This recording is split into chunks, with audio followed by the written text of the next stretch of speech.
brothers and sisters, sukacita yang terutama atau yang terbesar yang bisa kita rasakan adalah ketika Yesus lahir di dalam hidup kita, mengubahkan kita, mengubahkan orang-orang terdekat kita, dan mengubahkan orang-orang yang ada di sekitar kita.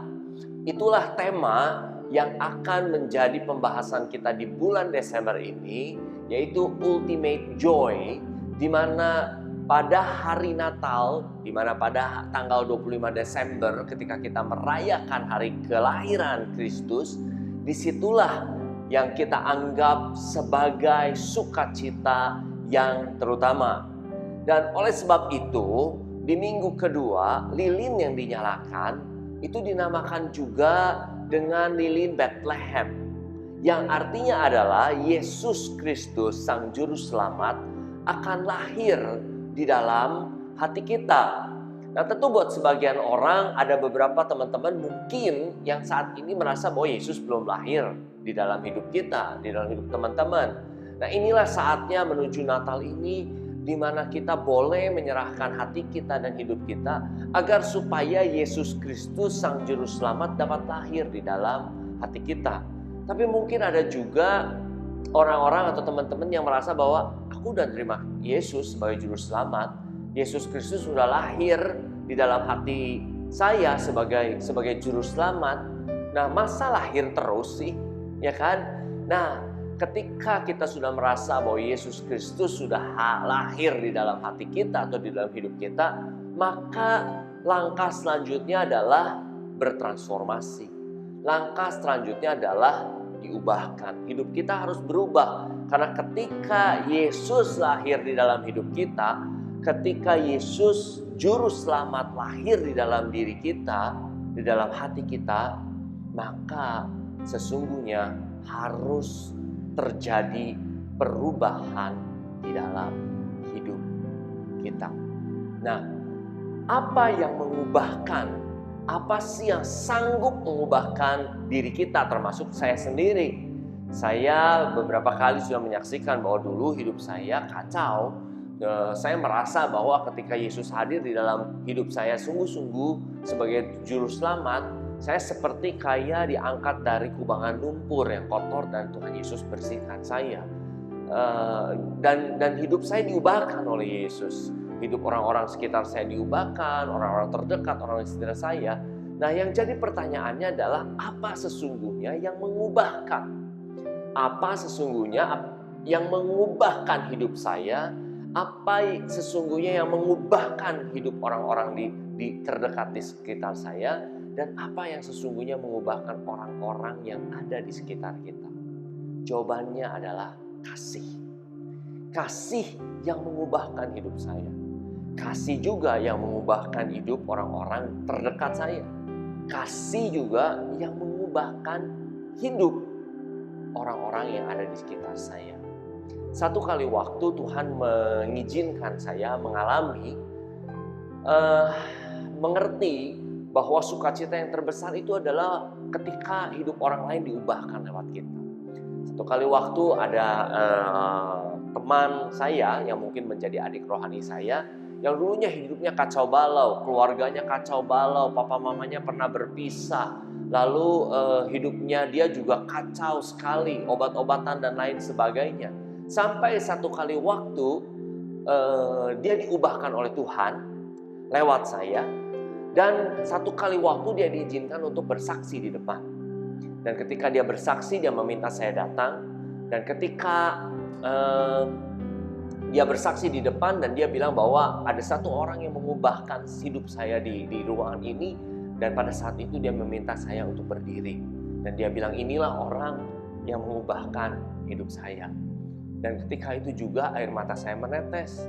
Bukan air mata sedih, tapi air mata sukacita. Lalu saya bilang sama Tuhan, Tuhan, ternyata inilah rasanya sukacita yang terutama ketika saya melihat bahwa ada hidup orang lain yang diubahkan lewat saya. Inilah ternyata Tuhan boleh merasakan bahwa sukacita yang terutama bukan uang. Sukacita yang terutama bukan saya mendapatkan proyek yang besar. tapi sukacita yang terutama adalah ketika ada orang atau hidup orang lain yang diubahkan lewat hidup kita. Dan bagaimana itu bisa terjadi? Hanya karena kasih Tuhan yang mengalir. Kasih Tuhan yang mengalir lewat Kristus ke dalam hidup kita, dalam hati kita. Dan kasih Tuhan yang mengalir kepada sesama lewat kita. Oleh sebab itu, tema kita di minggu kedua Advent ini adalah kasih. Sebegitu pentingnya kasih buat Tuhan, sehingga di dalam bacaan kedua kita minggu ini, Rasul Paulus juga sampai mendoakan jemaat di Filipi untuk boleh dapat memiliki kasih yang berlimpah. Dan saya percaya doa yang diucapkan oleh Rasul Paulus pada saat itu kepada jemaat di Filipi juga ditujukan kepada kita saat ini berlaku. Rasul Paulus sebagai orang suci, orang kudus yang tinggal di surga, kita percaya bahwa persekutuan orang kudus mendoakan kita yang masih ada di dalam perziarahan kita di dunia ini.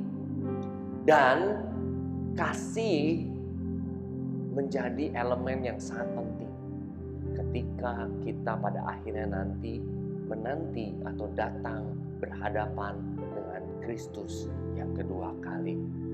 Oleh sebab itu di dalam 1 Korintus 13 ayat 13 dikatakan bahwa pada akhirnya hanya tinggal 3. Iman, kasih, dan pengharapan. Dan yang terbesar di antara semuanya, di antara ketiganya adalah kasih. Mata uang surga adalah kasih. Ketika kita tidak memiliki kasih, maka kita tidak mungkin bisa masuk ke dalam kerajaan surga. Nah, sebelum saya baca bacaan kita yang kedua, yang menjadi bacaan yang utama kita di minggu ini, mari kita minta sejenak Roh Kudus untuk menuntun kita agar kita bisa memperoleh pengertian yang lebih dalam dan juga pewahyuan-pewahyuan yang baru untuk kita dapat mengenal Allah dan mengerti apa maksud Allah dari firman-Nya pada minggu ini. Dalam nama Bapa dan Putra dan Kudus. Amin. Datanglah ya Roh Kudus, datanglah. Pada saat ini kami membutuhkan bimbingan-Mu untuk kami boleh mengerti firman-Mu. Bawalah ya Roh Kudus sebagai roh pengertian. Bawalah kami untuk boleh mengerti, mendapatkan pengertian yang lebih dalam dari firman-Mu hari ini. Dan biarlah saat ini juga Engkau memberikan kepada kami, membukakan pewahyuan baru untuk kami boleh dapat mengerti apa yang Engkau ingini, untuk kami boleh mengerti apa yang Engkau kehendaki dan maksudkan dari firman-Mu pada hari ini. Terima kasih ya Roh Kudus, bimbing kami. Amin. Di dalam Filipi 1 ayat 9 dan 10 yang saya ambil dari terjemahan bahasa Indonesia masa kini, Rasul Paulus mengatakan demikian. Inilah doa saya untuk kalian. Semoga kalian makin mengasihi Allah dan sesama, dan terus bertambah dalam pengetahuan yang benar dan pandangan yang bijaksana. Dengan demikian, kalian tahu memilih apa yang terbaik, dan hidupmu akan bersih dari cela atau tuduhan apapun juga pada hari Kristus datang kembali. Di sini, di terjemahan ini Rasul Paulus mengatakan semoga kalian makin mengasihi Allah dan sesama. Tapi di terjemahan lain, di dalam versi bahasa Inggris, Rasul Paulus mengatakan semoga aku berdoa semoga kalian bisa memiliki overflowing love. Kasih yang berlimpah-limpah. Itulah yang menjadi judul kita di minggu ini. Overflowing love, bukan hanya kasih saja, tapi kasih yang berlimpah-limpah. Nah, tentu kita bertanya, apa hubungannya pengetahuan yang benar dan pandangan yang bijaksana dengan kasih yang berlimpah? Dan apa hubungannya kasih yang berlimpah dengan hari yang terakhir? Nah, teman-teman semua, bahwa kita melihat bahwa pada harinya ketika Yesus Kristus datang yang kedua kali, Rasul Paulus ingin didapatinya kita bersih dari cela atau tuduhan. Artinya bahwa Rasul Paulus ingin pada nanti saatnya ketika Yesus Kristus datang yang kedua kali, kita didapatinya berada pada clear conscience, ya kan? Minggu lalu kita sudah bahas itu. Kita berada pada hidup yang bersih, hidup yang tanpa celah. Oleh sebab itu di dalam perjalanan kita harus berjalan terus di dalam kebenaran. So, Rasul Paulus pada saat itu berdoa supaya kita memiliki sebuah kasih yang berlimpah. Pengertian yang benar, pengetahuan yang benar, dan juga pandangan yang bijaksana, supaya kita bisa membuat pilihan-pilihan yang benar di dalam hidup kita. Tahukah teman-teman bahwa setiap hari ketika kita bangun tidur, kita sudah dihadapkan dengan pilihan-pilihan. Dan konon katanya menurut survei atau studi, bahwa satu hari kita dihadapkan dengan 3.000 pilihan. Wow, 3.000 pilihan. Bukan jumlah yang sedikit. Dan kalau kita sadari, benar juga sih, bangun tidur, kita mau pulih, mau bangun atau mau tidur. Ya kan? Kita mau makan apa? Kita mau kemana? Dan itu terus pilihan-pilihan yang kita dihadapi oleh kita. Dan untuk kita bisa membuat pilihan yang benar, maka dibutuhkanlah pengetahuan yang benar dan juga pandangan yang bijaksana. Nah, apa hubungannya dengan kasih yang berlimpah? Saya akan masuk dulu ke dalam kunci, karena kalau kita udah bahas bahwa kasih merupakan elemen yang sangat penting atau yang paling penting. Bahkan Rasul Paulus sendiri berdoa supaya kita memiliki kasih yang berlimpah. Maka tentu kasih yang berlimpah ini adalah merupakan elemen atau suatu hal yang sangat penting buat Tuhan Yesus dan juga untuk Rasul Paulus. Nah, kita mau belajar bagaimana kunci supaya hidup kita bisa atau diri kita bisa memiliki kasih yang berlimpah. Dan nanti juga kita akan menemukan hubungannya dengan pengetahuan yang benar dan pandangan yang bijaksana. Oke.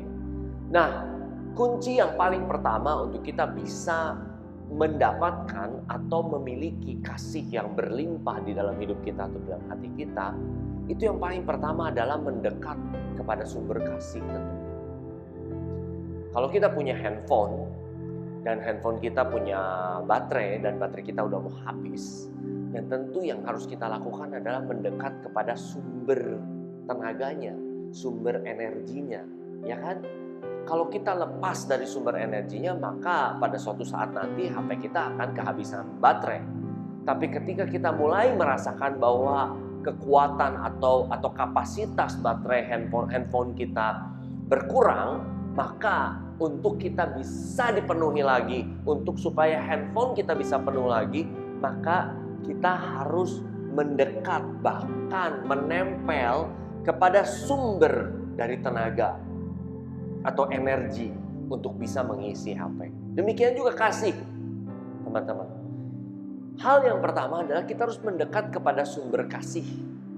Nah, di dalam 1 Yohanes 4 ayat 7-8 mengatakan bahwa saudara-saudaraku yang kekasih, marilah kita saling mengasihi, sebab kasih itu berasal dari Allah. Dan setiap orang yang mengasihi lahir dari Allah dan mengenal Allah. Barang siapa tidak mengasihi, ia tidak mengenal Allah, sebab Allah adalah kasih.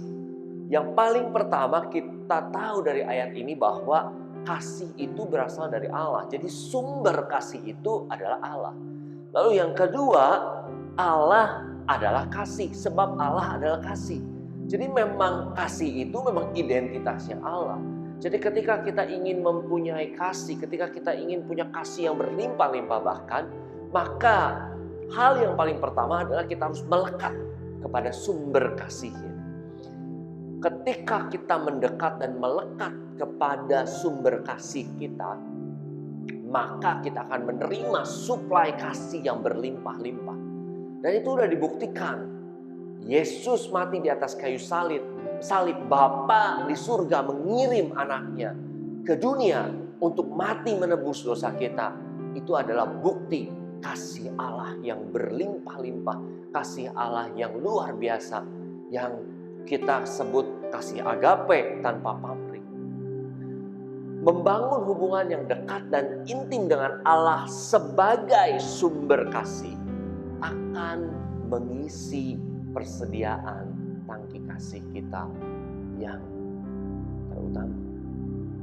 Jadi mengisi tangki kasih kita yang terutama itu gak bisa dari orang lain, gak bisa dari sesama, gak bisa dari pasangan. Tangki kasih kita hanya bisa diisi yang terutama, yang pertama, itu adalah hanya dari kasih Allah. Tanpa kasih Allah, kita akan merasa ada sesuatu yang kosong, walaupun kita mendapatkan kasih itu dari pasangan kita ataupun dari sesama. Bahkan ketika tangki kasih kita kosong, kita tidak mendapatkan kasih dari sumbernya, dari Allah, maka mungkin kita akan menuntut dari orang lain untuk mengisi tangki kasih kita. Jadi yang pertama adalah kita harus mendekat dulu kepada sumber kasih. Dan ketika kita sudah mendekat, kita sudah menerima suplai kasih yang begitu luar biasa, kasih itu pasti akan mengubahkan kita. Nah, yang kedua, agar kasih itu tetap tinggal di dalam kita, adalah kita harus berjalan di dalam kasih. Kita nggak bisa diem aja, kita nggak bisa cuma hanya menjalin satu hubungan, tapi kita juga harus berjalan di dalam kasih. Artinya apa? Artinya bahwa kita harus menjadikan kasih itu nyata lewat pikiran kita, perkataan kita, tindakan kita.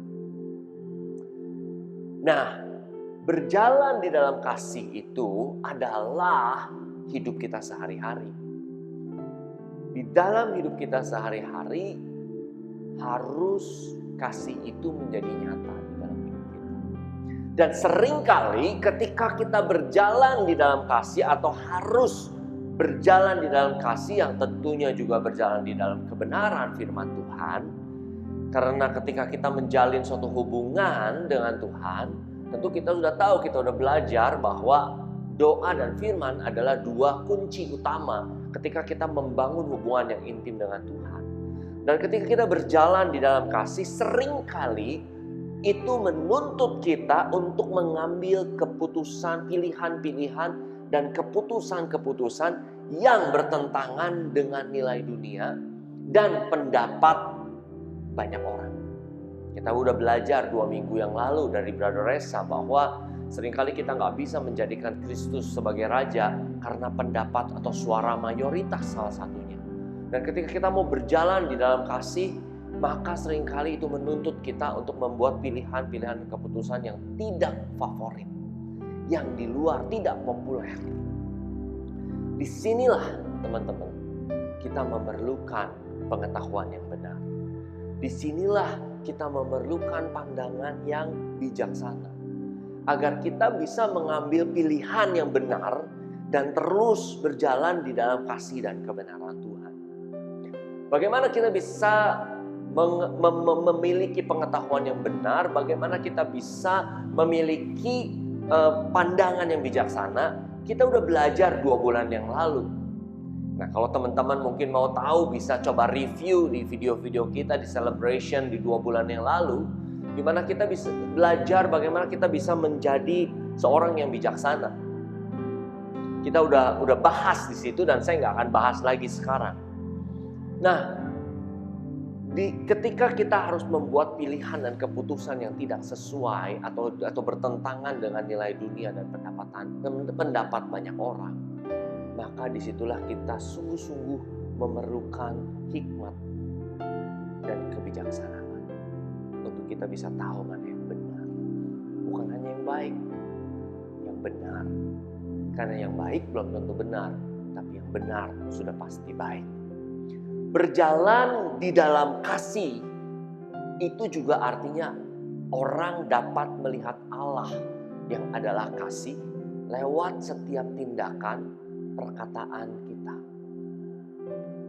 Dan ketika orang melihat kita, apakah orang melihat Allah yang adalah kasih di dalam kita? Atau walaupun kita udah mendekat, walaupun kita udah melakukan segala ritual, kita datang ke misa dan segala macam, tapi kita masih tidak mencerminkan Allah di dalam hidup kita sehari-hari. Nah, itulah yang menjadi tantangan kita. Nah, ketika kita udah berjalan di dalam kasih, itu tentu akan mengubahkan kita, mentransform diri kita. Dan ketika mentransform atau mengubahkan diri kita, maka saya percaya orang terdekat akan juga mulai berubah. Nah, hal yang ketiga, kalau kita mau punya kasih yang berlimpah, ini kuncinya adalah ingat, kalau kita baca dari perjanjian lama sampai perjanjian baru, di dalam sejarahnya dan Tuhan kita adalah Tuhan yang Allah kita adalah Allah multiplikasi. Our God is a God of multiplication. Itu sudah bisa terlihat dari 5 roti 2 ikan yang dapat memberi makan 5.000 orang. Lalu ada lagi mukjizat juga, roti yang memberi makan 4.000 orang. Lalu ada anggur di Kana. Lalu mundur lagi ke perjanjian lama, bagaimana Nabi Elia melipat gandakan mukjizat Tuhan, tempayan minyak untuk membantu janda yang miskin dan anaknya yang udah hampir mati. Dan ada banyak lagi cerita di mana Tuhan atau Allah kita adalah Allah multiplikasi, God of multiplication. Tapi kuncinya adalah kita harus membagikan. Kita harus membagikan kasih yang kita punya kepada sesama, kepada orang terdekat kita, kepada orang di sekitar kita. Ketika kita membagikan kasih kepada sesama, maka kasih yang ada di dalam kita pun akan berlipat ganda. Itu kuncinya. Karena Allah kita adalah Allah multiplikasi. Waktu kita membagikan, maka akan terjadi multiplikasi. Kita pun akan, kasih yang ada di kita pun akan bermultiplikasi. Bahkan ada orang yang mungkin tidak mengenal Tuhan. Waktu saya baca satu buku motivasi, ini bukan buku rohani tapi buku motivasi. Dia bilang gini, ketika kamu merasa down, ketika kamu merasa hidupmu jatuh gitu ya, sedih, coba kamu berbuat baik sama orang. Kamu temui pengemis di jalan, lalu kamu berbuat baik. Dan pada saat kamu berbuat baik, maka ketika itu juga ada suatu kebahagiaan yang kamu rasakan. Itu buku dunia mengatakan begitu. Yang Tuhan janjikan lebih dari sekedar kebahagiaan. Yang Tuhan janjikan adalah sukacita. Kasih yang bermultiplikasi akan menyebabkan kita memiliki kasih yang berlimpah-limpah. Ketika kita membagikan dan kasih itu bermultiplikasi, maka dengan otomatis kasih yang dalam kita miliki akan terus berlimpah-limpah atau overflowing love. Itulah kenapa kita harus membagikan kasih kita. So brothers and sisters, proses membangun hubungan dengan Allah sebagai sumber kasih membutuhkan komitmen, disiplin, dan konsistensi. Demikian juga ketika kita hidup berjalan di dalam kasih, membutuhkan penyangkalan diri dan pengorbanan. Juga ketika kita membagikan kasih kepada sesama, seringkali kita dihadapkan dengan tantangan-tantangan dan hambatan-hambatan. Namun, apabila kita bisa menjalani semua proses itu dengan baik, maka janji-janji Tuhan akan tergenapi dalam hidup kita. Hidup kita akan berbuah lebat dan berdampak bagi banyak orang. So brothers and sisters, marilah di masa Advent ini kita manfaatkan hidup kita untuk boleh, pertama, buat teman-teman yang belum mungkin Yesus hadir sebagai juru selamat di dalam hidup teman-teman, mulai terima Yesus sebagai Tuhan dan juru selamat dan biarkan dia lahir di dalam hidup atau hati teman-teman. Bagi yang sudah, mari biarlah kasih Yesus mengubah, mentransformasi hidup kita. Dan bagi yang sudah bertransformasi, jangan berhenti di dalam cuman sampai kepada hidup kita, tapi mulailah membagikan kasih itu, atau mungkin berjalan di dalam kasih dan membagikan kasih itu. Dan biarlah masa Advent ini kita dapat manfaatkan sebagai masa persiapan kita, mempersiapkan hati kita untuk kita boleh mengubahkan diri kita, hidup kita, dan juga mengubahkan hidup orang lain. Mari kita tutup celebration kita pada hari ini dalam nama Bapa dan Putra dan Roh Kudus. Amin. Tuhan Yesus, terima kasih buat kasih-Mu atas kami. Terima kasih buat pengorbanan-Mu di atas kayu salib yang telah menebus dosa kami. Kami percaya tiada kasih yang lebih besar daripada kasih seorang yang mengorbankan nyawanya bagi sahabatnya atau saudaranya, bagi orang lain. Dan Kau telah buktikan. Biarlah saat ini Kau boleh hadir di dalam hidup kami, di dalam hati kami, dan juga boleh mengubahkan kami lewat kasih-Mu, dan kasih yang kami miliki boleh mengubahkan hidup orang-orang di sekitar kami, orang-orang terdekat kami, dan boleh kami bagikan kepada orang-orang di sekitar kami untuk boleh mengubahkan hidup banyak orang, untuk boleh berdampak bagi banyak orang. Dan biarlah di masa Advent ini kami boleh mempersiapkan hati kami, hidup kami. Kami tidak hanya memanfaatkan Natal ini untuk berpesta, mempersiapkan semua pernak-pernik, mempersiapkan semua ornamen Natal. Tapi biarlah Natal kali ini boleh kami manfaatkan untuk mempersiapkan Engkau di dalam hati kami. Dan juga kami persiapkan untuk kami di masa yang akan datang boleh mengubahkan dan berdampak bagi banyak orang. Terima kasih Tuhan Yesus buat segalanya. Kami serahkan seluruh hidup kami ke dalam tangan-Mu. Hanya di dalam nama-Mu Yesus kami berdoa. Haleluya. Amin. Dan Roh Bapa dan Putra dan Roh